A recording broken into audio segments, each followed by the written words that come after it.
कहानी की शुरुआत होती है बिली नाम के एक विजेल से, जो अपने बेस्ट फ्रेंड सोक्रेटिस नाम के एक लायन के साथ मस्ती कर रहा होता है। तभी उसे वहाँ हाइना पूप मिलता है, जिसे वो एक छड़ी की मदद से गोल्फ की तरह खेलने लगता है। तभी वहाँ उसकी वाइफ बोनी आती है और उसे कहती है कि वो पानी लाने के लिए जाने वाला था, पर वो यहाँ टाइम पास करने में लगा हुआ है। वहाँ उस जंगल की क्वीन हाथी उनके पास आती है और कहती है कि इस साल उनकी नदियों में पानी नहीं आया है, जबकि हर साल तो इस समय तक नदियों में पानी आ जाता था, पर पता नहीं इस साल क्या हुआ। यहाँ से सीन शिफ्ट होती है और हम चार्ल्स नाम के एक चिकन को देखते हैं, जिसे कुछ ही देर में उसका शेफ डिनर में बदलने वाला होता है, पर वो किसी तरह से अपने आप को छुड़ाकर वहाँ से भाग जाता है। वो उसके शिप से बाहर कूदकर एक छोटे से बोट में आ जाता है, जहाँ उसे और भी कुछ एनिमल्स उस बोट पे मिलते हैं।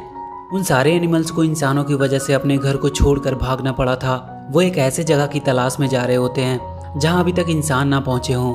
उनमें से एक बूढ़ा टर्टल होता है, जो उन्हें बताता है कि माइग्रेटरी बर्ड से उन्हें पता चला है कि यहाँ से कुछ दूर सेवेना नाम का एक जगह है जहाँ अभी तक इंसानों के कदम नहीं पड़े हैं। चार्ल्स उन सबसे कहता है कि वो उन सबको उस जगह तक ले जाने में उनकी मदद करेगा। इधर सेवेना की क्वीन सबसे कह रही होती है कि उनके पास खाने का स्टॉक्स भी खत्म हो रहा है और पानी के छोटे छोटे तालाब भी लगभग सूख चुके हैं, और अगर ऐसे ही हालात रहे तो उन्हें सरवाइव करना मुश्किल हो जाएगा। चार्ल्स और उसकी टीम भी सेवेना की खोज करते हुए उसके बहुत करीब पहुंच चुके थे। बिली पानी की तलाश में आगे बढ़ रहा था। उसे अपनी फैमिली के लिए पानी लेकर जाना था। वहीं कुछ दूर पे बफेलो और राइनो का ग्रुप आपस में पहले पानी पीने के लिए लड़ रहे होते हैं। उनकी तरफ ध्यान ना देते हुए बिली सीधा वहां के तालाब से अपने बोतल में पानी भरने लगता है। जब उस पर राइनो और बफेलो की नज़र पड़ती है तो वो गुस्से से उसे घूरते हैं। इधर बिली का बेटा जूनियर अपने दोस्तों के सामने अपने डैड की बहुत तारीफ कर रहा था। तभी वो सब देखते हैं कि बिली पानी को लेकर भागता हुआ आ रहा है और उसके पीछे बफेलो का एक ग्रुप पड़ा हुआ है। जूनियर खुश हो जाता है कि उसके डैड इतने मुसीबतों का सामना करते हुए भी उसके लिए पानी लेकर आ रहे हैं, पर उन बफेलो की वजह से बिली का सारा पानी बह जाता है। जूनियर के दोस्त उसका मजाक उड़ाने लगते हैं। वो बहुत उदास हो जाता है। उसे मनाने के लिए बिली उसके पास जाता है, पर वो बहुत गुस्से में होता है और वो बिली से कह देता है कि आज से वो उसका डैड नहीं है। बिली दुखी होकर वहाँ से चला जाता है। बोनी जूनियर से कहती है कि उसे अपने डैड से ऐसी बातें नहीं करनी चाहिए थी, पर वो कहता है कि उसे किसी से बात नहीं करनी, उसे अकेला छोड़ दे। बिली अपने दोस्त सोक्राटिस के पास जाता है और कहता है कि उसे उसके साथ पानी की तलाश में जाना होगा, क्योंकि उसकी फैमिली को पानी की ज़रूरत है और उसे अपने बेटे जूनियर को भी दिखाना है कि वो एक लूज़र नहीं है। सोक्राटिस उससे कहता है कि वो कहीं नहीं जाने वाला है, क्योंकि वो यहाँ बहुत खुश है। बिली अकेले ही जाने लगता है। सोक्रेटिस उससे बताता है कि जब तुम रिवर बेड को फॉलो करते हुए आगे बढ़ोगे तब तुम्हें वैली ऑफ डेथ को पार करना होगा। ये सुनकर बिली बहुत डर जाता है। वो उससे पूछता है कि ये वैली ऑफ डेथ क्या है। सोक्रेटिस उससे कहता है कि बहुत साल पहले वो उस वैली में गया था। वहाँ बहुत ही खतरनाक जानवर रहता है जो वहाँ आने वाले को जिंदा नहीं छोड़ता। वो कहता है कि उसे अपनी जान की परवाह है, इसलिए वो उसके साथ नहीं आ सकता। कुछ देर बाद सोक्रेटिस देखता है कि बिली अकेला ही चला गया है। बिली अपनी तलाश में आगे बढ़ने लगता है और कुछ देर बाद वो वैली के गेट के पास पहुंच जाता है। वहां उसे कुछ वल्चर्स मिलते हैं जो वैली में जाने से पहले उसे वार्न करते हैं, पर फिर भी बिली हिम्मत करके वैली के अंदर चला जाता है। वो जगह उसे बहुत ही डरावना लग रहा होता है। तभी कुछ देर बाद उसे कुछ डरावनी आवाज़ सुनाई देती है। वो पीछे देखता है तो खुश हो जाता है, क्योंकि सोक्रेटिस था वहाँ पे। उसका डर भी अब बहुत कम हो जाता है। वो लोग जल्दी से भागकर उस वैली को पार करने लगते हैं, पर कुछ देर बाद ही बिली को वहाँ एक बड़ा सा काला तेंदुआ दिखाई देता है जो उसकी तरफ बढ़ रहा होता है। पर अचानक से वो देखता है कि तेंदुआ डर से भागने लगा है। वो कुछ समझ नहीं पाता है।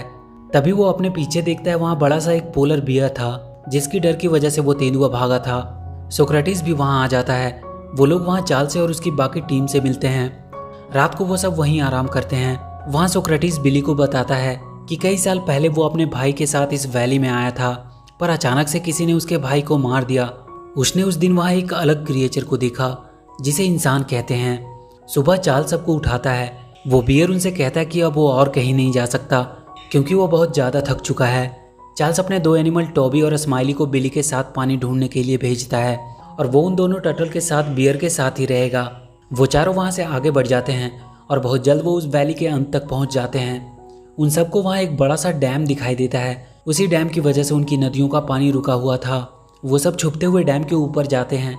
वहाँ वो देखते हैं कि नदी का सारा पानी यहाँ पे किसी ने कैद करके रखा हुआ है। वहीं डैम के पास एक ईडन पैराडाइज नाम का होटल था, जहां आज बहुत से देश के लोग क्लाइमेट चेंज की मीटिंग अटेंड करने के लिए आने वाले थे। उस होटल का मालिक वहां आए हुए डेलीगेट्स को अपने होटल में अपना पालतू मंकी टोटो से उनका वेलकम कराता है। इधर एक वाटर बोट के सहारे वो चारों एनिमल होटल तक पहुंच जाते हैं। वो सब होटल के अंदर जाकर मस्ती करने लगते हैं। बिली और सोक्रेटिस वहां के कॉन्फ्रेंस रूम में पहुंच जाता है, जिसे देखकर वहां के सारे लोग बहुत डर जाते हैं। वो तुरंत होटल के ऑनर को कॉल करते हैं। ऑनर वहां का हंटर को आवाज देता है। हंटर अपनी बंदूक लेकर वहां आता है और बिली को शूट करने लगता है। बिली उससे बचने के लिए वहां के पूल में गिर जाता है, पर वो हंटर वहां का इजेक्शन बटन दबा देता है, जिससे बिली डैम के पाइप से होते हुए बाहर गिर जाता है। पर वहां उसे टोटो बचा लेता है। टोटो उन सभी एनिमल को हंटर से बचाने के लिए उस होटल के एक रूम में उन्हें छुपा देता है, पर वो सारे मिलकर उस होटल के कमरे को पूरी तरह से बर्बाद कर देते हैं। टोटो उन्हें समझाने आता है कि ऐसा करने से वो अपनी जान को खतरे में डाल रहे हैं। बिली उससे कहता है कि वो लोग यहाँ छुपे नहीं रह सकते, क्योंकि उन्हें उनकी फैमिली के लिए पानी लेके जाना है। टोटो उनसे कहता है कि उन्हें डैम के फ्लड गेट्स को खोलना होगा, जिससे उनकी नदियों में वापस से पानी जाने लगेगा। टोटो उन सबको लेकर डैम के मोटर रूम में पहुंचता है। बिली फ्लड गेट्स को खोलने की कोशिश करने लगता है। तभी वहां वो हंटर आता है और सोक्रेटिस को शूट करके बेहोश कर देता है। बिली से वहां का एक बटन दब जाता है, जिसकी वजह से फ्लड गेट्स खुलने लगता है और वो भी उसमें गिरकर बहने लगता है और उसमें बहकर वो वहां से बाहर निकल जाता है। टोबी और स्माइली भी उसके थ्रू ही बाहर आ जाते हैं। वो हंटर जल्दी से फ्लड गेट को बंद करता है और उन सबको मारने के लिए अपनी जीप लेकर उनके पास पहुंचता है। वो सब भागने लगते हैं। वो अपनी जीप से उनका पीछा कर रहा होता है, पर चार्ल्स उन दोनों टर्टल की मदद से उसकी जीप को पलट देता है। सोक्रेटिस को उन लोगों ने एक पिंजरे में कैद करके रखा हुआ था। वो उसे लास वेगास के किसी जू को बेचने वाले थे। चार्ल्स वहाँ के बाकी सभी एनिमल से कहता है कि उसे सेवेना के सभी एनिमल से जाकर बात करनी चाहिए और उन सबको यहाँ बुलाकर इस डैम को तोड़ देना चाहिए। वो सब वापस से सेवेना जाते हैं और सारे एनिमल्स को इकट्ठा करके बताते हैं कि कैसे इंसानों ने उसके जंगल में आने वाले पानी को डैम में कैद करके रखा हुआ है और अगर अभी उन्होंने कुछ नहीं किया तो वो लोग बहुत जल्द खत्म हो जाएंगे। और अगले दिन हम बहुत से जानवरों के झुंड को डैम की तरफ बढ़ते हुए देखते हैं, पर उनके साथ बफेलो और राइनो का ग्रुप नहीं था, क्योंकि वो उनका साथ देने से मना कर देते हैं। वो सारे एनिमल डैम के करीब पहुंच चुके थे। तभी वो हंटर एक प्लेन में बैठकर वहां आता है।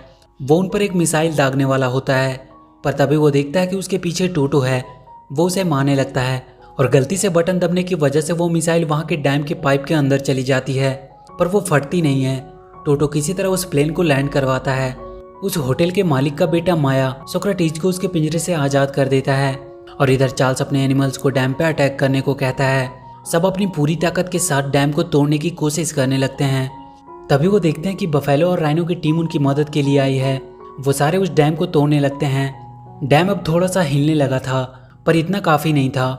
तभी बिली को वहाँ एक हाइना पूप दिखाई देता है। वो तुरंत एक लकड़ी के डंडे से उसे गोल्फ की तरह ही शॉट मारता है और वो सीधा जाकर के डैम के होल में उस मिसाइल को लगती है और वो फट जाती है। डैम अब टूटने लगता है। उसमें से पानी की फुहारें आने लगती है और फाइनली पूरा डैम टूट जाता है। सारे जानवर उसमें बहकर जंगल की तरफ जाने लगते हैं। सोक्रेटिस भी बिली के पास आ चुका था और उस दिन के बाद सेवेना में कभी पानी की कमी नहीं हुई। सारे जानवर वहाँ खुशी खुशी रहने लगे। माया और उसके डैड भी ये देखकर खुश थे। और इसी के साथ ये मूवी यहीं खत्म हो जाती है। तो वीडियो अगर अच्छी लगी हो तो please do like and share the video and please subscribe to my channel and press that bell icon